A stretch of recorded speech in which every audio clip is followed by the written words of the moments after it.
Esme. I forgot. Let's try that again.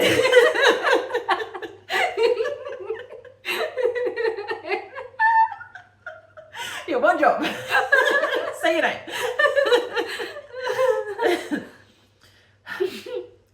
Hello, and welcome to What We Wrote.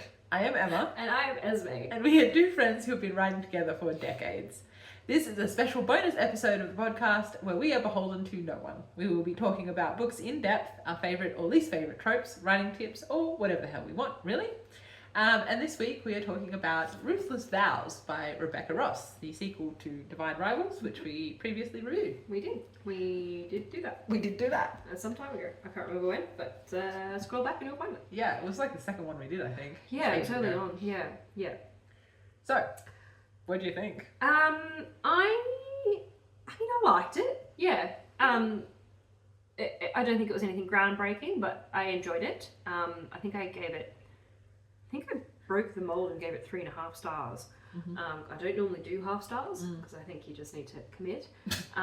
But this truly felt like 3 stars seemed a bit too mean, but definitely didn't really hit the 4-star mark for me. So I ended up with a 3.5 stars. It was alright. It was cute. I like the characters. Yeah, I think the characters. most of them. I think the 2 main characters. Yeah. I think that's the main draw for me for these books, more so than the sort of the world building or the plot, because I think there's a few issues there. Yes. But I still enjoyed it. Yeah. I've read worse. Oh yeah. What about you? Yeah, it was fine. Yeah. I think it really is just solid in the fine territory for me. Yeah. 3.5 stars feels generous. I think I would say 3 stars. I think that like it's a better book than say Onyx Storm, which I also gave 3 stars. Yeah. But I think I had less fun. Yeah. Yeah. So it kind of balances out, I guess. But yeah, look, it was fine. There's a lot of things that I have problems with. There's some bits that are quite cute. Like you say, I think Iris and Roman are the main draws. Yeah. Everything else, I'm a bit like, eh. Yeah. Could have tried harder. Yeah, exactly. But yeah, so I mean, I guess that's all I can really say without getting into the spoilers. I guess. Spoilers, yeah. So yeah, I guess let's dive in and talk more about it. Yeah, crack on with the spoiler section. Yeah. So if you haven't read Divine Rivals or Ruthless Vows, there's going to be spoilers ahead for both. Yep. If you care about spoilers, hit pause, read them, come back. Yep. If you don't care about spoilers, Let's go. let's go. Do this. Alright. Okay. Alright, where do we start? Well, my biggest complaint. I have one massive complaint. Okay. That, like, it's probably not that important, but it was the thing that really ticks me off the most. It's fucking Forrest. Why is he here? I don't know. He literally came back, did nothing, died. And then died. For real this time. Yeah. I assume. But, yeah. Yeah. Why? Yeah. Why is he here? He didn't need to be there at all. He achieved nothing. He No. provided Provoked nothing. no information that No. we didn't already have or couldn't have gotten from another source. Elsewhere. He was barely in the story. Yeah. And then he died at the end. And then he died. With what's her face? Yeah, the Sarah? other reporter? I don't think she was actually a reporter, but she worked in the Gazette. Oh, okay. From I this. thought she was a reporter. I don't think she was an actual reporter. She may have been, but she didn't. She was a writer. Yeah. Yeah. Yeah. Yeah. And then, she was just unfortunate. What the collateral. fuck, man? Yeah. Like, I know. what? You could have written him out of it and it would have made a difference. Literally. Yeah. He is a lampshade. Yeah. I feel like the only reason that he came back at all was to get Iris away from Roman. Yeah. And honestly, they were in a cloud of poison gas. Could have been anyone. Could have literally just been A soldier being like, hey, I need to remove this civilian. Or literally they get separated in the gas, which they were. Yeah. And when it clears, he's gone. He's gone. Yeah. Like, Yeah, you didn't. There didn't need to be Didn't need- anybody. No. Forrest could have stayed dead. He could have stayed dead. Yeah. Or he could have just been in Dacra's army still. And like, if you really had to have him in there, then Roman could have met him like when he was in Dacra's army. Yeah, that would have been. He could have been the lieutenant thing. But exactly. yeah, that would have been actually a lot more Way interesting. more interesting. Yeah, and then had he died, it would have been a little bit more impactful as well. Whereas this is just like I was like, okay, cool. like he's barely in it. Yeah, I didn't have time to get to know him. I didn't have time to get to care about him. No. And yeah, it just served no point, and it just annoyed me. Yeah, a lot, because as we said when we read Divine Rivals, like the bit at the end where Iris goes away with him is really annoying because suddenly she becomes a fucking idiot. Yeah, and like you could have avoided that. by not having Forrest there. At all. Yeah. And then your protagonist looks less stupid. Yes. And you don't have this pointless NPC hanging around. Yeah, for they no reason. clearly don't know what to do anymore. Exactly. Yeah. Yeah. And I do think that is a bigger problem with this book as well, is, again, something we mentioned previously. The side characters achieve nothing. Oh, yeah, they're nothing. And even what's even more annoying is that she also falls into that trap of everyone ends up with someone. Yes. Like, everyone Forrest and Sarah, Addie and the driver Tobias. Like, everyone ends up with someone. I'm like, do we really care about these side characters? I mean, Addie was such a non-event in the first book. Yeah. She's still a fucking non-event. I know, like, there's nothing to her. Yeah. And Tobias either. Same. He doesn't have a personality. And yet they get their little happy ever after together. I'm just like, why are we wasting page space for this? Yeah. She really, really doesn't do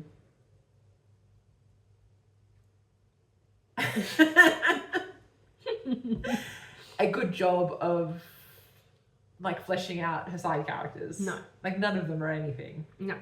Like they just don't have personality. Marisol still hasn't got a personality. Who's that? She's the one who owns the she's the anciently ancient innkeeper or whatever. Yeah, the 30-year-old. And she still does that in this book as well. She still goes on about how old she is. I'm like, she's 30. Yes. And like Iris and Roman aren't that young. It's not like they're like 12. No. In which case, yes, conceivably a 30-year-old would seem old. But she writes her like she's this crotchety I old. know. Come along, kitties. I have to look after you. I'm like, she's 30 years old. She's younger than us. Calm down. That's probably why we're so offended by it. Yeah, but like Marisol's nothing, Addie's nothing, Tobias is nothing. None of them have a personality at all. Not really. Like they have a personality trait, a single one, like a singular trait, and that's it. And Tobias's is car. Car. My job is car. My job is car. Just love car.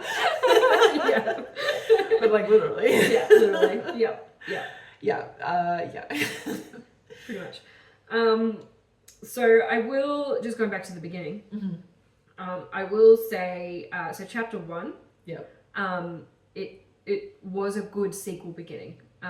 Now that we are currently trying to write our own sequel beginning, hard as shit. It is really, really hard. Yeah. And so now whenever I read a sequel, I really zone in on what they do. How are you making this exactly? And I have to say, she actually did it really, really well because there was a good sort of balance between rehashing and gently reminding us sort of what happened, what was important, what wasn't important, without making like it feel bashing like over the head with it.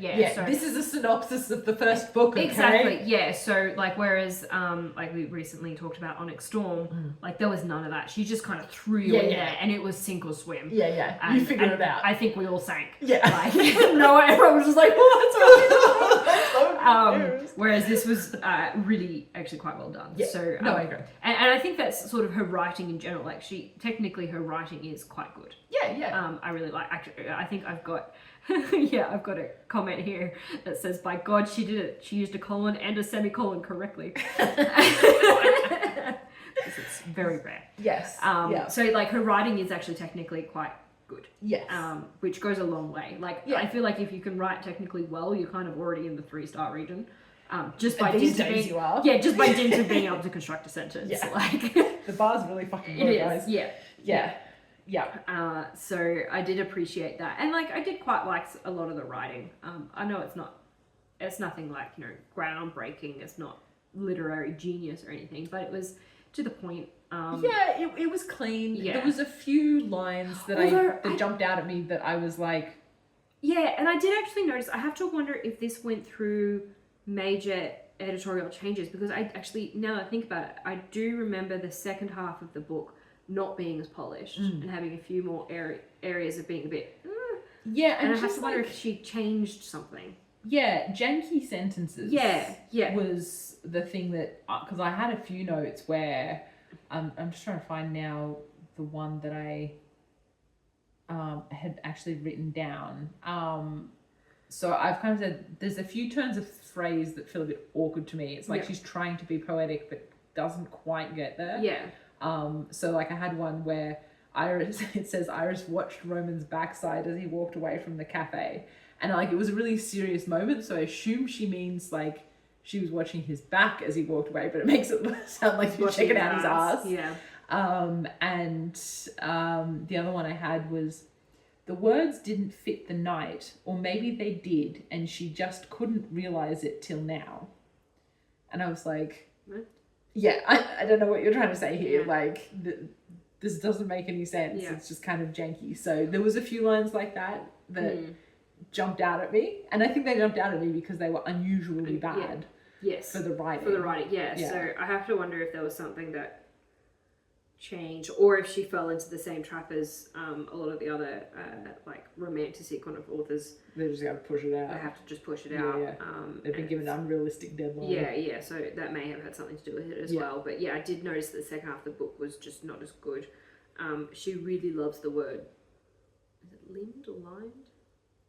I've only ever seen it written. Yeah. Limbed. Like I want to say limbed. Moon limbed. Moon limbed. Yeah. Like she used that a lot, and I'm like, calm down. Yeah. Like it starts to stand out. Yeah, it's an odd enough word that even using it once it'll stand out, but when you're using it multiple times, it's like, Okay. And while we're on negatives, I guess let's get all the bad shit out of the way first. Like we. I think that's all we do, really. But yeah, sure. I mean, sometimes we're like, oh yeah, this book's good. Anyway, end of podcast. Yeah. Okay. Major structural issues then. Okay, alright, sure. The world building is still just hot really garbage. Not good. Yeah, no, that was I think mess. that was that and the side characters things. Those are the two things that I really struggle with, because like I really couldn't grasp like the deity goddesses, the gods, because like on one hand they seem to be very present and of the earth and like there, and then but they also are treated like a distant, like, you know, the way like our religions tend to be from afar, and you don't really know them, or you know, they don't really impact the world that much, like directly. So it's very much like, and like the magic as well. It's completely confusing. I just don't understand it. We still don't know anything about like the typewriters, which like the central premise of the whole story. Like, where did they come from? Why are they magic? Who made the magic? Were they born magic? Like, and how magic? And like, do people... The enchanted buildings continued to be like annoying and unexplained. But who enchanted them? Did they pop up enchanted? Right, exactly. Is there a magician?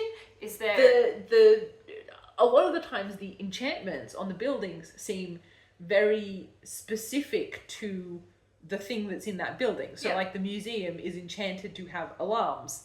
And you know, the cafe is enchanted that it's always like warm and your coffee never goes cold, whatever the fuck. And I'm like, okay, so were these buildings deliberately enchanted to have these properties by the people currently occupying them? Or did you just find a building that had a convenient enchantment for your business? In the first book, like they kind of touch on like the enchanted buildings, and I think in that book it's kind of implying that because they're on the ley lines, that they just happen to be enchanted. But as you say, they're very specifically enchanted for a very specific reason. So did they just walk and go, hey, this is a nice warm room, you know what would be great here? A cafe. Like, or you know, exactly, like it just seems like, because like you say, in the first book it really seems like the enchantment is something that is incidental or leftover. Yes. So like I almost got the impression that like there had been like a past where there had been more magic. Yeah. And it was more commonplace. Yeah. And that society or whatever had kind of gone away. Yeah. And now we have kind of There's these remnants. Yeah, yeah. But in this book, the enchantments seem so specific that it's like, well, why and how? Yeah. Like, what is the purpose of this? Yes. And what is going on? Yeah. Like, And like even I struggled with like the idea of like the realms and stuff as well, because like, you know, we're kind of led to believe that like they're separated by realms, but then also like if you just dig far enough you'll find it. yeah, Like is it a separate realm, or is it it's just underground. is it just underground? Yeah. like it seems like every sort of city had a correlation and you could just get there through tunnels. I'm like, that's not a realm, that's just an underground civilization. Yeah, that's just a tunnel. Yeah. Like, and then where are all the others? Because aren't there like, there's a whole pantheon. Yeah, It's not just the two. Half of them are dead now. Yeah, but they still would have But had they would have realms. had realms, presumably. So is it And, just like, like if you go high enough up and breach the clouds, there's a realm there? And yeah, then, like, and where so we've got up and down sorted, what about left and right? Like, where's Enver's realm? yeah, Like, if Dakra's realm is kind of the undergroundy bit, yeah, like, where did Enver come from? yeah, And like, again, like another one, like we were saying, like it's unclear what relationship the gods have actually to the world. Like, I had a note at the beginning, like, I'm not sure if I've forgotten something, but like, was it common for people to actually see Enver well, that's just it. like walking around? Because, Because like, it's mentioned that she hasn't been seen for a while. yeah, And I'm like, is that unusual? and also, yeah, but they don't really act like a society that has gods walking around. Yeah. Like, there's a very different type of like worship where you've got a very present god, Yeah. and a god that's omnipresent. Yeah. Yeah. Like that makes society behave very differently. Yeah, and they're absolutely. behaving like a normal society with like a Yeah, I mean, they're almost behaving like it's possible to not believe Exactly. in Enver. yeah. And I'm like, but if she's a physical god, then you have to believe Yeah, her like because what- she's there and Yeah. she's doing things that only gods can do. Yeah, exactly. Like that's like if you don't believe that, you're just an idiot. Yeah, exactly. It's a bit like I don't believe in like science. Yeah. Like I'm sorry, it's there. Yeah, exactly. You don't have to believe Yeah, it. you can't. Yeah, you can't not believe in vaccinations. They exist. Yeah. So Yeah. you know. Yeah, I know. It's super unclear, and I think that really is to the detriment of the story. Like, Yeah. this isn't just set dressing or side stuff. This is important. Well, that's the thing, to she's- what is happening. Exactly. She's made it quite important, Yeah. but she hasn't Thought about it. Enough. thought about it enough. So I mean, it's- even little things like when Iris breaks into the museum to get the other typewriter, like, one of the windows is not enchanted. Why? Like, that's convenient. Yes. Why is that the case? Yeah. Can that happen? Can buildings be partially enchanted? Yeah. Like, this is irrelevant Well- to the plot. Also, I wasn't sure because wasn't that no? Because they just got away scot-free, didn't they? Yeah, They just absolutely. got in, got out. Yeah. Because I was thinking, It because I was think she super sees. anticlimactic. Yeah, it was. Because and like the biggest thing was I think she was hanging and like the bad Someone guys ripped ran underneath. underneath her. Yeah. And like at that point we didn't even know who they they were. were. It wasn't until later that we figured out what they were doing. Yeah. So it was just like, oh, okay. Yeah. But I think Enver was in the museum. at Yeah, one she went point, back wasn't she? later. And So she went back later, met Enver, and Enver literally law dropped the entire plot Yes. and then left. And Yeah. I was like, great. So cool. unless Enver was there at the time and like made sure that But happened, no, that so was the she could get plan. out. Right? So the plan was to go in through the unenchanted window Yeah, to get in. yeah. So, like, why was the window unenchanted? Well, that's what I'm saying. Maybe Enver made that happen. Like maybe she Like, knew. when? Because they knew the window was unenchanted. So it's obviously been unenchanted for For a ages. while. Yeah, I And don't know. how would Enver know Sorry, that she I'm trying to put logic in where there is none. Yeah, it just doesn't make sense. Like, it's lazy world building. Yeah. And that's really a big issue Yeah. with this book. It's the biggest problem I think Is with the book. really, because it Um, really does. It drags you away from the story. Yeah, and because it you makes spend- it confusing. Yeah. Yeah. I don't know what's happening. Yeah. I because think I she don't could have. understand. I think she could have scaled that back quite a lot. Yes. Um, I don't understand why the buildings being enchanted had to exist at all. Well, Like, they it really- had to have somewhere for the civilians to run and be safe, I guess. But like, surely you could have just been like, I don't know, the buildings on the ley line are safe. Like, do they have to have like personalities and like special skills and everything? Yeah. Like, you could have just been like, you know, oh, the ley line will be untouched, and so all the buildings directly on the ley line are fine. Yeah. And you just never needed to say anything more about it than that. Yeah. You know, like, it just feels like a real distraction, and it feels like she's done it to try and add depth to the world, but it's just made it worse. Yeah, like she wanted magic in the world, but she didn't really know how to do it without going all out. Yeah. Yeah.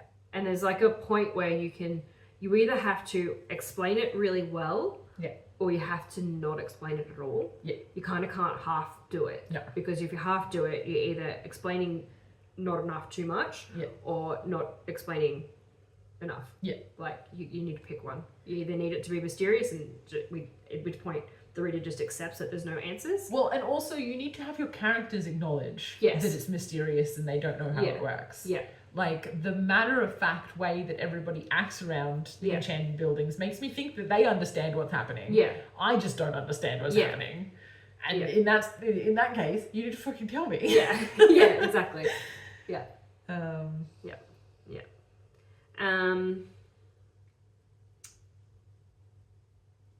So I guess I quite liked the amnesia plot. Yeah. I love a good amnesia plot, and it is something that is hard to do well. And I think she did it reasonably well, especially because she didn't fight. A lot of the problem is like when people do amnesia plots is they want them to remember things that are convenient but then forget everything. So there's that constant like, oh, I remember stuff, oh, but I don't remember stuff. Whereas his was a fairly like nice linear form back to himself.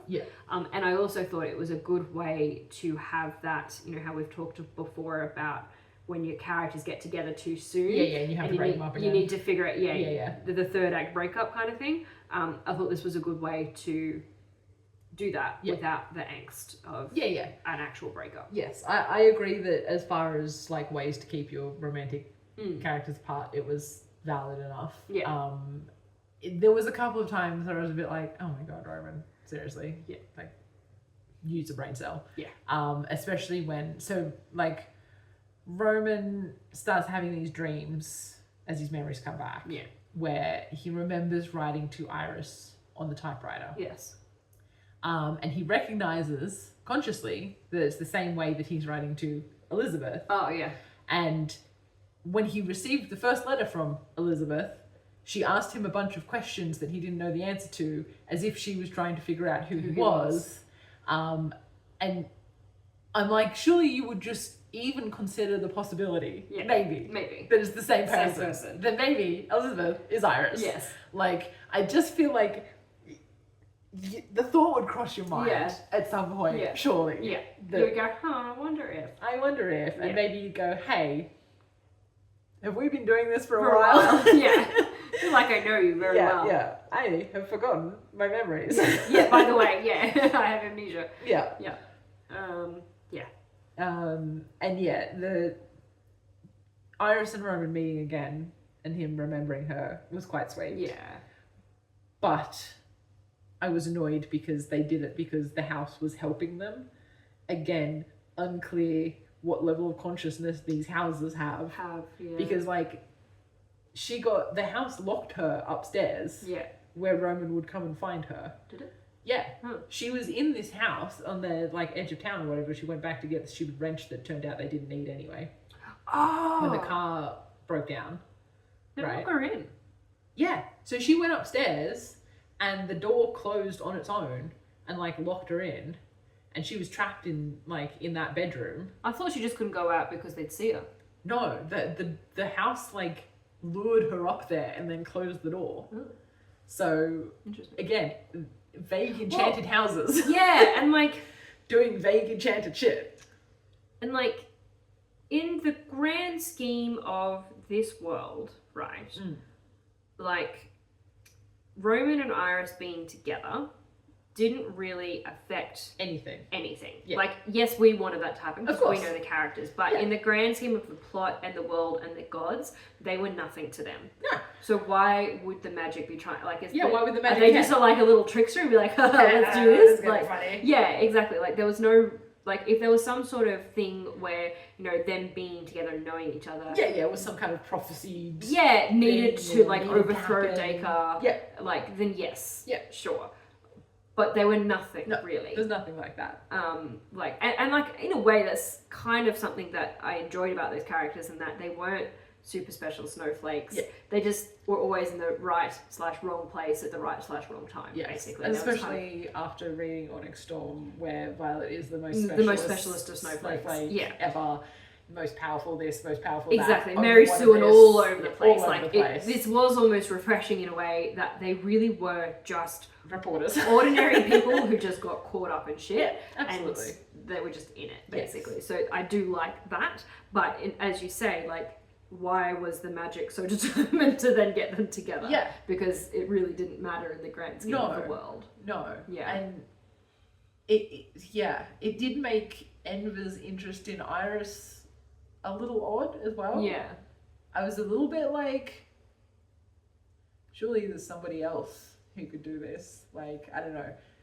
Yeah. It just seemed a bit random. Yeah. But also, I didn't like the fact that Emma just showed up and just explained everything and then left. I was like, well, I mean, that's fucking lazy. Yeah. Yeah, I felt a bit, just a bit, like, disappointed by the whole Enver Dacre thing. Yeah. And where that went. Anticlimactic. Yeah. And, like, the whole thing with the Ethrals, like, she set up this whole thing about the Ethrals, like, I think they were actually more or less slaves. Mm-hmm. And how I think they were controlled by music or something. And then Roman was given a flute and had a flute in his pocket. So I was like, oh, okay, so Roman's gonna, like, control the Ethrals and, like, set them free or use them to fight, and then it didn't happen. He used it, like, once, right at the end, I think. Maybe, did he? Yeah. Like, right at the end. Yeah. I don't really clearly remember the sort of climax because it was a bit weird and confusing, and I wasn't really sure what was happening. No. But yeah, I had a thought. Now I've lost it.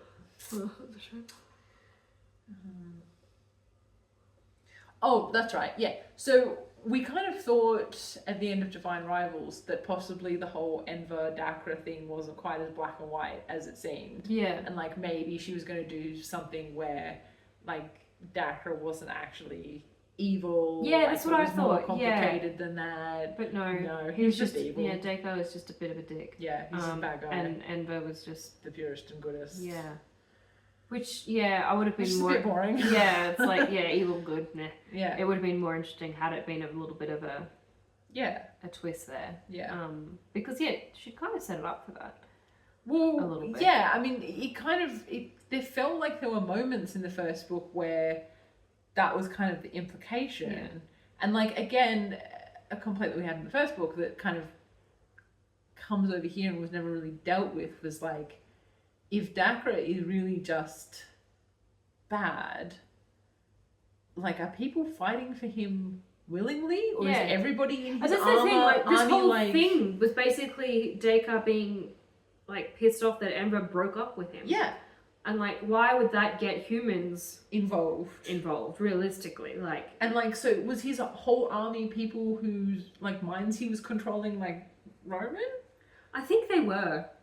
Because that seems like a lot. A lot of effort. But yes, no, I think they were. So nobody willingly joined his army. They were all... I think so. Or just bad people. I don't know. Yeah, I don't know. Because, I don't really understand what they were fighting over. Because they weren't even really fighting over realms. Or, like, land. He wanted the power... Because he was killing all the other gods that were sleeping so that he could take over their realm, power, whatever. Business, yeah. So I think he was just going for, like, world domination. Yeah, right. Or whatever. But why because Emma She broke up with can? him. Yeah, I don't know. It seems like if that's the case, like if Dacre is just But then didn't it after turn World- out that Enver had killed everybody? or no, I don't remember. Because they were all dead, but I have a feeling, wasn't it because Enver killed them? No. Oh, that's right, because he went to the grave and the guy was Yeah, already and they were already gone. dead. I don't know. I don't know. Unclear. Unclear. It is unclear. I mean, this could also be just because I don't remember shit, but yeah. I do, yeah. I think it was just a bit of a mismatch because you had a very, very modern sort of story, but then you also had magic, and they just didn't quite fit. I'm not sure if the problem is that Rebecca Ross doesn't understand her world building enough, or if she's just really, really bad at explaining it. Because, like, it just seems like a lot of stuff just didn't really make sense. And the ending was just very anticlimactic and confusing, and nobody's motivation seemed really clear. And I didn't... Like, I also don't really understand what Dacre... Because, like, he healed them, the soldiers, and took their memories. Mm. But then, as they started to remember, the injuries came back? And, like... Yeah, because I don't think he wanted their memories to come back. So I think their memories came back, so then they were injured. I think it's the other way around. So he's like punishing them for trying to remember who they were and what they were really fighting for. So you think it was like a conscious thing? That Dacre like was consciously punishing them? I think it was like a side effect of his magic, yeah. Because to me it felt like did he? I don't know. It was read this a hot minute. Well, ago, because he was remember. quizzing Roman Yeah. to make sure he wasn't remembering things, and the way he did that was being like, do you have any pain? Do you feel this? Do you feel that? Yeah, so the memories and the pain are like intrinsically linked. Yes. Yeah. Yeah. Yes. I thought you were saying that like Dacre is like consciously inflicting pain on them when their memories return. I think it's like it's a side effect, but I think the catalyst is the memories returning, not the inflicting of the pain. No, I knew that, but I just wasn't sure like how or why it was connected or what was happening really. Don't think about it too much. Yeah, I guess so. Yeah. She has also done the thing that we hate by adding another point of view in the last fucking 100 pages or whatever. Suddenly in the climax we get Oh, that's right. Tobias's point of view. Oh, do we? Yeah. I've forgotten that. Yeah. Again, cheating. Yeah. You can't do that. Yeah. Either it's multiple point of views the whole way through, or you stick with what you've established. And you had dual point of view. You had Roman and Iris. Yeah. I think she had a few from Enver as well, didn't she? Yeah, possibly right at the end. Yeah. Yeah. Mm. That, But at least she had set up that there were other points of view in general. It wasn't completely out the random. But yeah, no, Tobias is a bit of a... And like, Tobias? Yeah, who only like just showed up. His whole personality is car. I drive really fast. Yeah, I drive fast. I drive fast car. I drive so fast I run the little doggy over. Okay, cool. Yeah, cool, great. Amazing. What a stand-up guy. And also, but like, we know what kind of car it is. It's like, what, the 1920s? Yeah, it's like a roadster. It's like, you have to like crank it. Yeah, I'm like, you don't go that fast. We do not have a V8 under there.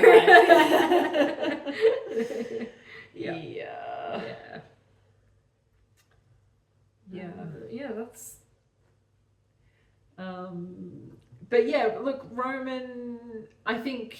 Roman's still a sweetie pie. Roman's still a sweetie pie, and I did immediately get more on board once they started exchanging typewriter messages again. Yeah.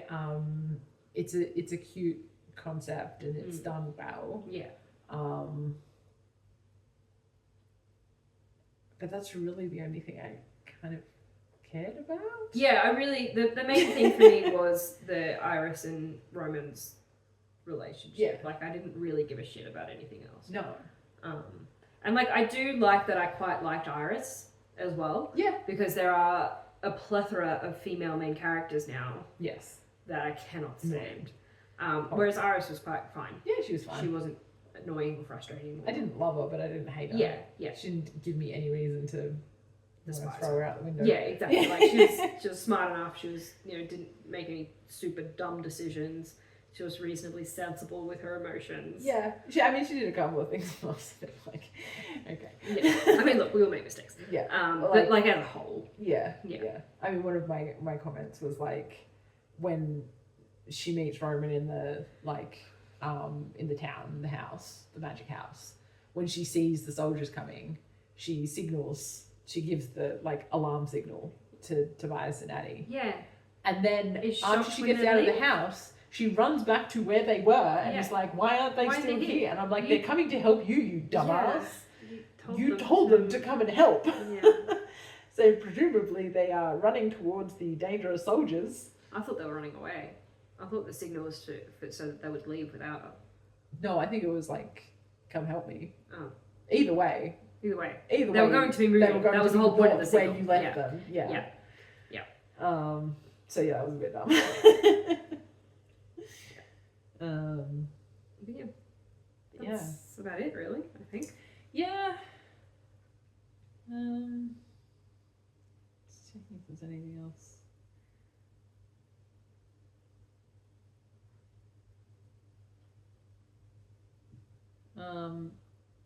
Yeah, the museum heist was pretty underwhelming. Yeah. I kind of expected that to be More of a thing.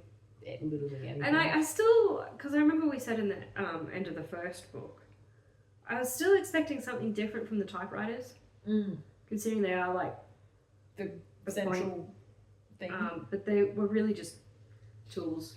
Yeah, it was just a convenient way for them to communicate and like with we each spent other. a lot of a reasonable amount of time on the lore on them for them to just be just typewriters. magic typewriters. Yeah. Like they weren't really important to the plot other than giving them a way to speak to each other. Yeah. Especially the third one. Like the third one turns out was just there as a spare. And yeah, there's like in a case backup. one in case one broke. Dacre destroyed one of them. Exactly. Or took one of them or whatever. So like I was expecting more to happen with the third typewriter. But it didn't. No, it was just kind of there. Yeah, it was just there. I was like, oh, lucky we had a spare. Yeah, and lucky that it was super easy to get Yeah. And, it didn't cause us literally any difficulty. We Yeah. just walked in and took it and walked out. Yeah. Okay. That could have been something interesting. Yeah. But nope. Here we are. Here we are. Yeah. It was very odd. And then, killed Forrest. Forrest and Sarah for no apparent reason. reason. It was just like, oh yeah, this is a war, someone has to die. Yeah. Forrest, I don't care about you anyway. Yeah, exactly. You're good at dying. My final comment was, this book has nearly as many endings as Return of the King. Same! I had the same line! The ending is a bit like The Lord of the Rings. Because there's a 2 weeks later, there's a 3 months later, and then there's a year later, and then there's an epilogue. Yeah, it's like just end it. Stop the book. I had the exact same note. Yeah. It was a little unnecessary. Just stop. The book's over. Let it go. Like you can have one X amount of time later. Yeah. But that needs to be there your was epilogue. Yeah. There was literally, I think, 4. Yeah. There's too many endings. Yeah. There was I 1, kept 2, 3, turning the 4. page and being like, oh my god, there's more. I know. Getting progressively longer away. And like they didn't really serve any purpose. Like one of them I think was just them floating in the garden, wasn't it? Yeah. Like I mean it's cute, but like we didn't really need it. Yeah, that's like bonus content. Yeah. Release a bonus chapter if you want that out there. It really didn't need to be in the book. No, it just kept going. Yeah. I'm like, please finish. Please stop. Why? Yeah. Why am I still reading? I did have the same thing. That was very funny. Yep. But yeah, I mean overall, like I said at the start, it was alright. fine. It was fine. It was fine. Yeah. It is much the same as the first book, really. Yeah. It's a nice little book. I like that it's a duology. Yeah, it's unusual. Yeah. The romance is cute. The rest of it is There. Yeah. That's about it. Yeah. Rebecca, please learn how to world build. Yes. Yep. Especially if you're going to be writing like fantasy. Yeah. Like fantasy needs a decent amount of world building. Yeah, you need to explain shit. Yeah. Or you need to commit to it being mysterious. Yeah, you can't. But then your characters need to think it's mysterious Yeah, as well. exactly. Yeah. It can't just be like, I don't know, I can't be bothered explaining this. Yeah, exactly. So let us know what you thought. Yeah. I guess. So you can reach out to us in a variety of different ways. You can email us at whatwewrotepod@gmail.com. You can reach out to us on various social medias, which is at What We Wrote Podcast on them. So Facebook, Instagram, TikTok, and YouTube, which we have just started, which if you've listened to our Onyx... No. Yep. Onyx Storm? Did we talk about it on Onyx Storm? No. No, I didn't. We meant to talk about it on Onyx Storm and we forgot. Oops. But yes, if you listen to our last bonus episode, or one of our regular episodes. We don't know what... we don't know what order this is Spoiler going out. alert, we don't plan shit. We release this podcast much in the way we write. We just kind of go for it and hope for the best. Yeah. But anyway, end of story. We have YouTube. YouTube. So if you'd like to see us fucking up all the time, like the fact that it took us 2 times to get our intro done in both of the past 2 episodes, those will be in the YouTube. Yeah, and you can laugh along with us. And we're useless. It will become apparent that we are not a well-oiled machine. No. We don't know what we're doing. I do a lot of editing to make this sound good. Yes, exactly. But yeah, reach out to us. We'd love to hear your thoughts on this. If you have any recommendations of books we should read as bonus episodes. Absolutely. If there's something that you're like, you must talk about this book. Yeah, or even like we are going to be doing more like we did our, well, I don't know if we've released it yet or not, but we will be. We have done or will be talking about enemies to lovers, and we'll be doing other sort of tropes and things. So yeah, love triangles. Yeah. Other things we may talk about, writing tips or something at some point. At some point, anything you want to hear us yatter about for an hour or so, let us know. We will do it. We can yatter. But yeah, that's about it for now. We'll leave you there, and we'll see you next time. Bye.